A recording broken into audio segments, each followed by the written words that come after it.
5, 6 और 7 से डिविजिबल है।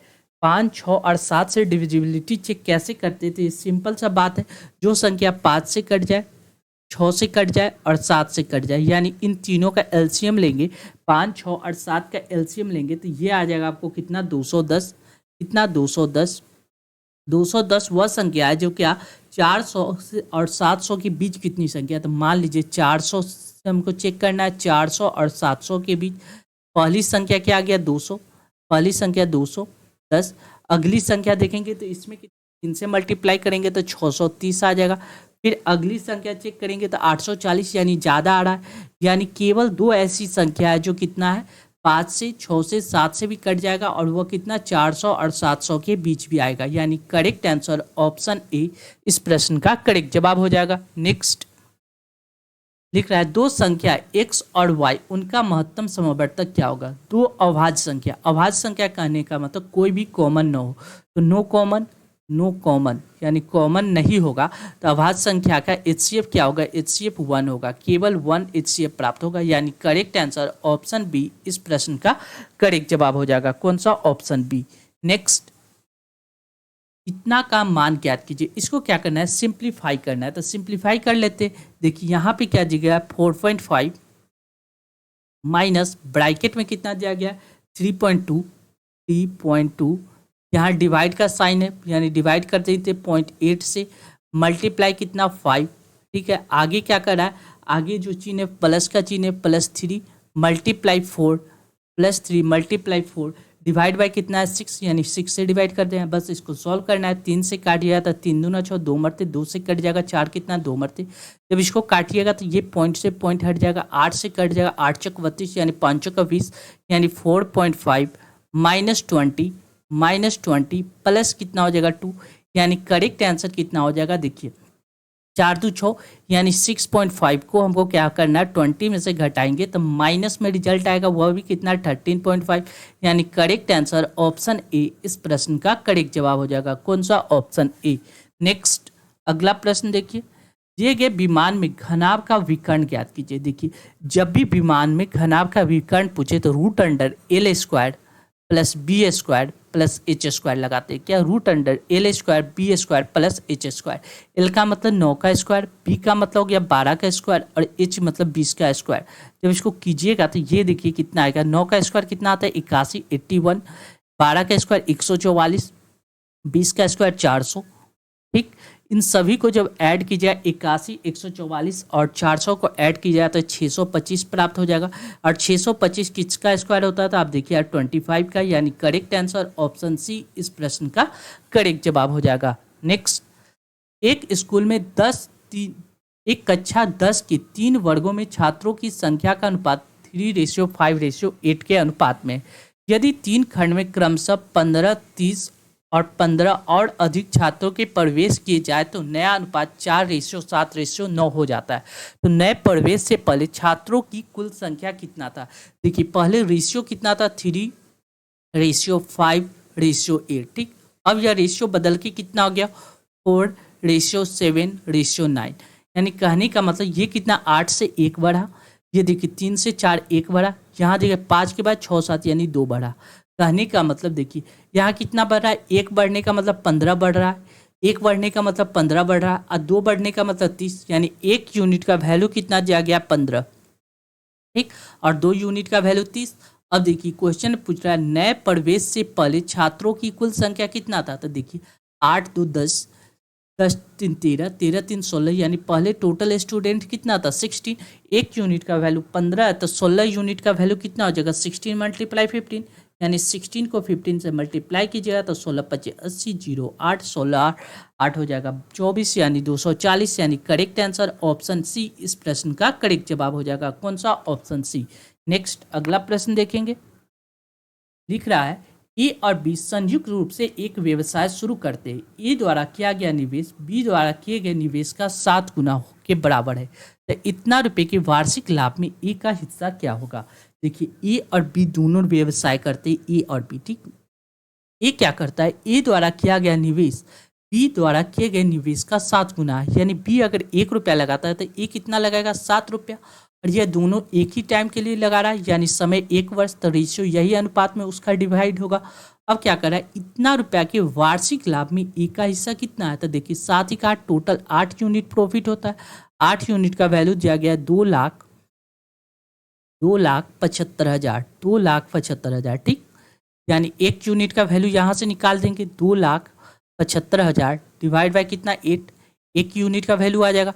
हमसे पूछ क्या रहा है, तो ए का हिस्सा कितना है, ए का हिस्सा यानी 7 यूनिट, 1 यूनिट का वैल्यू इतना आ गया, तो 7 यूनिट का वैल्यू आप आसानी से निकाल सकते हैं।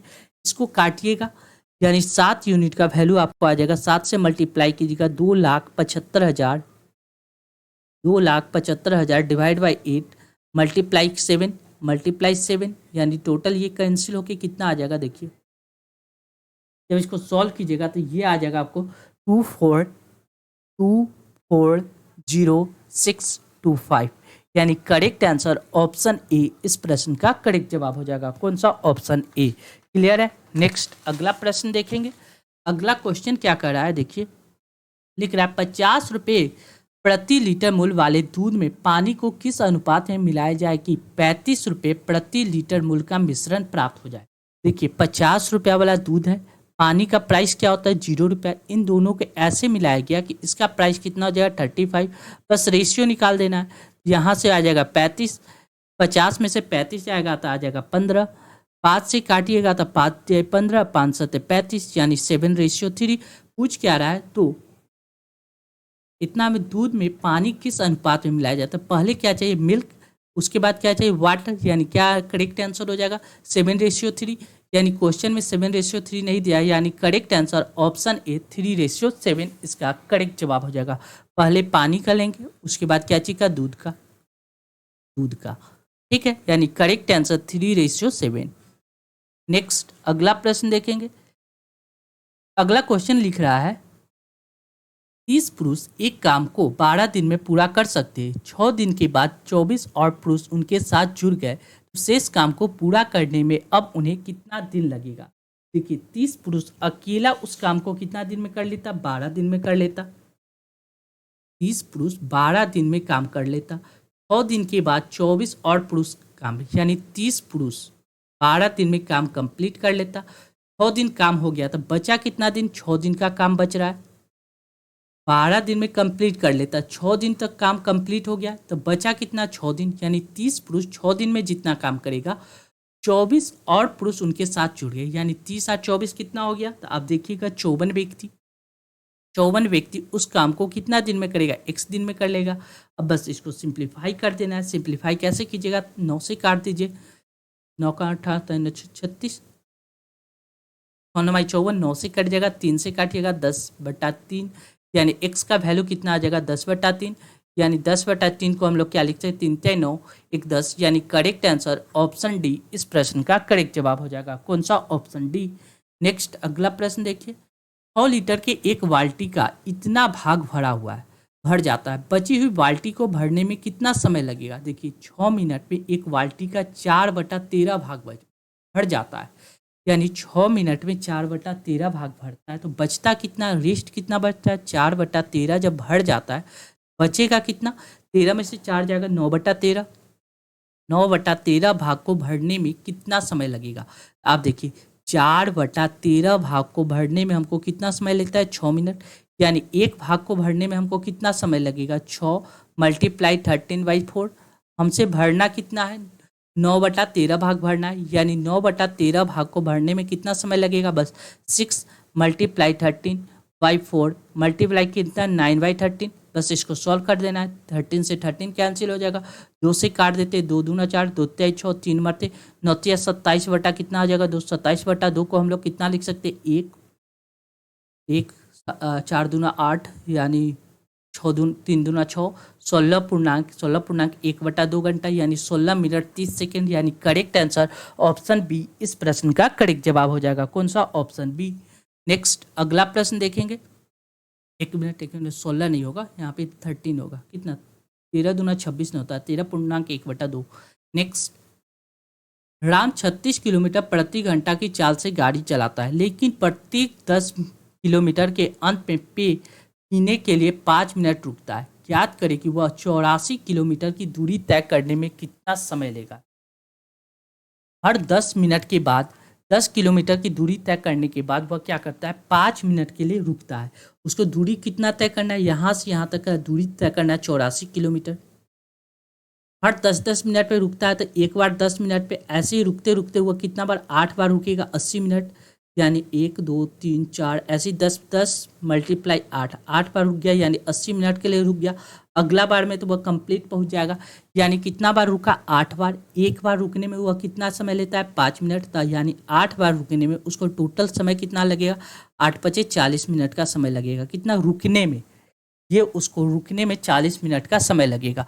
लेकिन वह कर रहा है 84 किलोमीटर का डिस्टेंस अगर 36 के स्पीड से तय करता है तो उसको टोटल समय कितना लगा, यानी 84/36, यानी ये कट जाएगा 12 बारते 36, 12 × 84, यानी 7/3 घंटा लगता है। 7/3 को हम लोग क्या लिख सकते हैं, 3 दूना 6, तो 1 7 1/3, यानी इसको 60 से मल्टीप्लाई कर देंगे, यानी 2 घंटा प्लस कितना, इसको 60 से मल्टीप्लाई, 3 दूना 6, 2 घंटा 20 मिनट का समय लगता है। कितना, 2 घंटा 20 मिनट। अब देखिए 2 घंटा 20 मिनट तो एक्चुअल समय लगता है, लेकिन वह 40 मिनट जो रुक रहा है उसके कारण उसको 40 मिनट और समय लगेगा, यानी 2 घंटा प्लस 60 मिनट।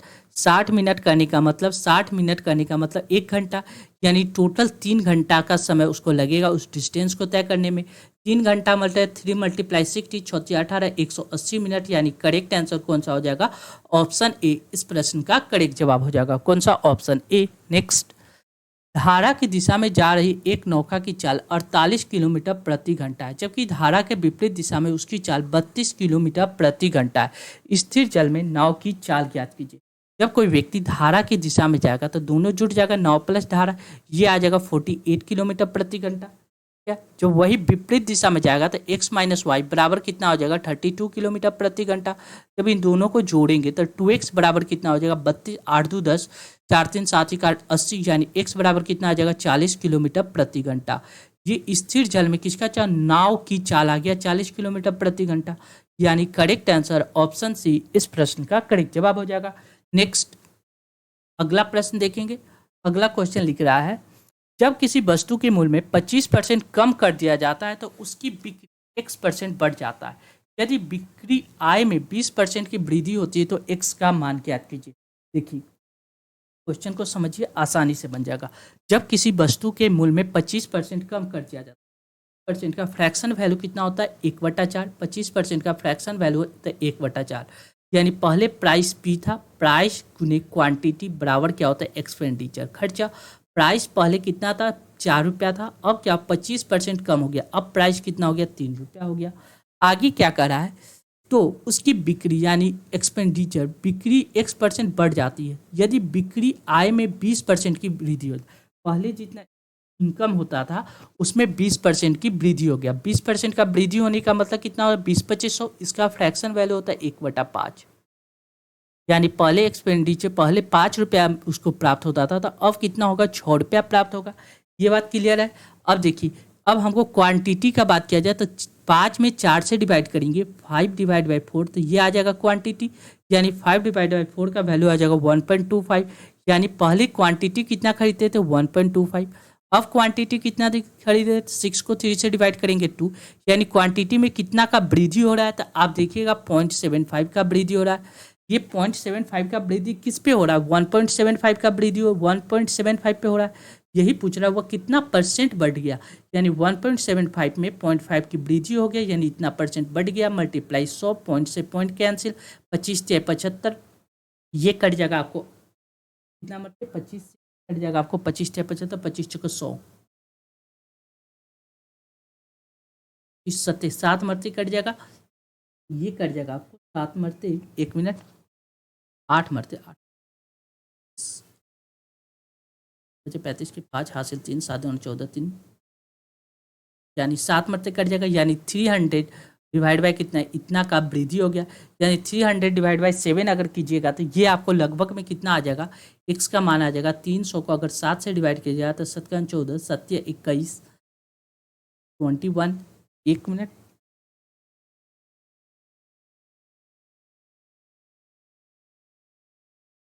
एक मिनट, यहाँ 75 का है, यहाँ 25 नहीं, यहाँ एक मिनट, यहाँ पे आपने क्या किया, देखिए यहाँ कुछ नहीं है, यहाँ पे देखिए कितना का वृद्धि हो रहा है, 0.75 का वृद्धि हो रहा है, कितना 0.75 का वृद्धि हो रहा है, किस पे हो रहा है 1.25 पे, गुने 100, 100 से मल्टीप्लाई कीजिए, पॉइंट से पॉइंट हट गया, 25 से काट दिया, 25 या 75, 25 चौका 100, 25 25 100, 5 मरते 5 से कट गया, 5 दूना 10, यानी 3 दूना 6, यानी 60%, यानी correct answer option D. Next लिख रहा है क्या, एक डीलर ने एक वस्तु पर 2% की हानि पे बेचा, यदि उसने 44 रुपये अधिक में बेचा होता तो उसे 20% का लाभ होता, वस्तु का क्रय मूल्य ज्ञात कीजिए। मान लीजिए प्राइस कितना था 100 रुपया, उस पर क्या किया 2% हानि पे बेच रहा है, कितना 98 पे बेच रहा है। क्वेश्चन में कह रहा है यदि उसने 44 रुपये अधिक में बेचा होता तो 20% का प्रॉफिट होता, यानी 100 से कितना 20% का प्रॉफिट, यानी 120 रुपया का प्रॉफिट। ये इससे यह कितना ज़्यादा है, तो आप देखिएगा यह 22% ज़्यादा है, 22 ज़्यादा है। 22 यूनिट का वैल्यू कितना दिया गया 44, 44, यानी 1 यूनिट का वैल्यू कितना दिया गया 2। हमसे पूछ रहा है वस्तु का क्रय मूल्य कितना है, 100 यूनिट माने थे, 1 यूनिट का वैल्यू 2 है, तो 2 से मल्टीप्लाई कर देंगे, यानी 200, वस्तु का क्रय मूल्य कितना 200, यानी करेक्ट आंसर ऑप्शन डी।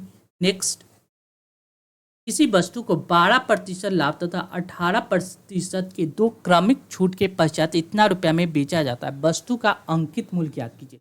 देखिए एक बार किसी वस्तु को क्या कर रहा है, एक वस्तु का अंकित मूल्य ए है, ठीक है, उसको क्या कर रहा है 12% और 18% का दो क्रमिक छूट देता है। 12% का छूट देने का मतलब वह बिक कितना रहा है 88/100 में, फिर क्या करा है 18% का छूट, यानी कितना 82/100। ये जो छूट देने के बाद उसका सेलिंग प्राइस कितना हो जाएगा 54,120 रुपया, 54,120 रुपया, यानी जब अंकित मूल्य निकालिएगा यहाँ से ए का वैल्यू कितना हो जाएगा 54,120, मल्टीप्लाई कितना 100, मल्टीप्लाई 100 डिवाइड बाय कितना हो जाएगा 88, मल्टीप्लाई कितना 82। जब इसको सॉल्व कीजिएगा तो ये आसानी से कट के आ जाएगा कितना, ये कट के आ जाएगा आपको 75,000, यानी करेक्ट आंसर आपको हो जाएगा कितना, देखिए ऐसे भी काट सकते हैं, 5 से काट देते, 4 से काट देते, 4 दूना 8, 22 मरते हैं, 25 चौका 100, कोई दिक्कत नहीं है, 22 बटा ये आ जाएगा। अब देखिए 41, इसको काट देते 50 और इसको काट देते 41, 41। अब इसको काटिएगा तो ये कट जाएगा आपको कितना मरते, देखिए 11 से काटिएगा तो 11 दूना 22, ये 11 से कट जाएगा आपको कितना मरते 4, 11 चौक 44, 4 9 20 मरते कट जाएगा। 2 से काटिएगा तो ये आ जाएगा आपको कितना 41 से भी ये कट जाएगा आसानी से, 41 से ये कट जाएगा 120 मरते, 120 मरते 2 से इसको काटिएगा तो 60 मरते कट जाएगा, यानी करेक्ट आंसर हो जाएगा 60 मल्टीप्लाई 25 मल्टीप्लाई 50, यानी इसको जब मल्टीप्लाई कीजिएगा तो ये आ जाएगा 75,000, यानी correct answer option A. Next अगला प्रश्न देखेंगे, एक निश्चित राशि 12% प्रति वर्ष की दर से 8 वर्ष का अर्जित साधारण ब्याज, उसी राशि पे 21 वर्ष का अर्जित साधारण ब्याज का अनुपात ज्ञात कीजिए। यानी कोई राशि, कोई प्रिंसिपल पी है, ठीक है, वह 21% प्रति वर्ष की दर से 8 वर्ष का सिंपल इंटरेस्ट, ठीक, जो प्राप्त होगा 100, उसी राशि पे 21 वर्ष के लिए 8%, 21 वर्ष के लिए 21% की दर से सिंपल इंटरेस्ट का रेशियो निकालना है। बस 00 से 00 कैंसिल, प्रिंसिपल से प्रिंसिपल कैंसिल, 21 से 21 कैंसिल, 8/21, इसका करेक्ट आंसर हो जाएगा 8/21, यानी correct answer option A. Next अगला प्रश्न क्या कर रहा है, देखिए लिख रहा है 3 पुरुष का औसत वजन 4 किलोग्राम बढ़ जाता है जब उनमें से एक जिसका वजन 100 किलोग्राम है उनकी जगह पे दूसरा आदमी ले लिया जाता है, नए आदमी का वजन ज्ञात कीजिए। देखिए 3 व्यक्ति है और सबका औसत वजन कितना होता है 4 की वृद्धि हो जाता है, यानी एवरेज में 4 का वृद्धि, यानी ओवरऑल कितना 4 से 12 का वृद्धि हो गया, कितना 12 का वृद्धि हो गया, ठीक। यह वृद्धि कब हुआ, जब 100 किलो जाता है और उसके स्थान पे कोई व्यक्ति आता है, उसका भार कितना होना चाहिए 100 से कितना ज़्यादा 12 ज़्यादा, यानी 112 kg का व्यक्ति अगर उस स्थान पे आता है तो वह व्यक्ति कितना हो जाएगा, सब में 4 kg का वृद्धि कर देगा, यानी correct answer option B. Next अगला प्रश्न देखिए, आरिफ ने वार्षिक रूप से चक्रवृद्धि ब्याज पर 25% वार्षिक ब्याज दर पर लिया और ऋण 3 वर्ष के बाद इतना रुपया का भुगतान करके चुकाया। ऋण की राशि ज्ञात कीजिए। क्या करा, 25% की वार्षिक दर पे कोई व्यक्ति ब्याज लेता है तो 25% का फ्रैक्शन वैल्यू होता है 25/100 यानी 4 रुपया लेता है तो उसको कितना चुकाना पड़ेगा, 5 रुपया, 1 रुपया इंटरेस्ट चुकाना पड़ेगा। यह कितना 3 साल के लिए लेता है, यानी 4 के पावर 3 कर दीजिए, 5 के पावर 3, 4 के 64 यानी 64 रुपया अगर लेता है तो 5 का 125 रुपया उसको चुकाना पड़ता है। कह रहा है कि वह उसके बाद इतना रुपया चुकाता है, यानी 125 यूनिट का वैल्यू दिया गया 15,625, यानी 1 यूनिट का वैल्यू यहाँ से आप निकाल सकते हैं कितना, 125। 1 यूनिट का वैल्यू कितना आ जाएगा, 125। हमसे पूछ रहा है राशि कितना लिया था, 64 यूनिट लिया था, 1 यूनिट का वैल्यू 125 है तो 64 में 125 से मल्टीप्लाई कीजिएगा, ये आ जाएगा कितना, 8,000 रुपया। यानी करेक्ट आंसर ऑप्शन बी इस प्रश्न का करेक्ट जवाब हो जाएगा। नेक्स्ट, निम्नलिखित में सबसे छोटा अनुपात कौन सा होगा। इनमें सबसे छोटा अनुपात ज्ञात करना है तो आप क्या कीजिए, सबसे पहले आप क्या कीजिए, क्रॉस मल्टीप्लाई करके कर सकते हैं आसानी से। देखिए 5/6 और कितना 7/9, 9 से मल्टीप्लाई कीजिए, 9×5 = 45, 7×42, यानी सबसे छोटा देखना है तो ये वाला आंसर गलत हो जाएगा। अब देखिए 7/9 के साथ हम लोग देख लेते 11/12 को, 12×7 = 7×2 = 14, 7×8 = 12×7 = 84, 11×99 ये बड़ा है ये छोटा, यानी ये वाला आंसर भी गलत हो जाएगा। ऑप्शन 7/9 को साथ हम कितना देख सकते हैं, 13/18, 13/18 18×7 हो जाएगा आपको कितना, 18×7 = 8×7 = 56 की 6 हासिल 5।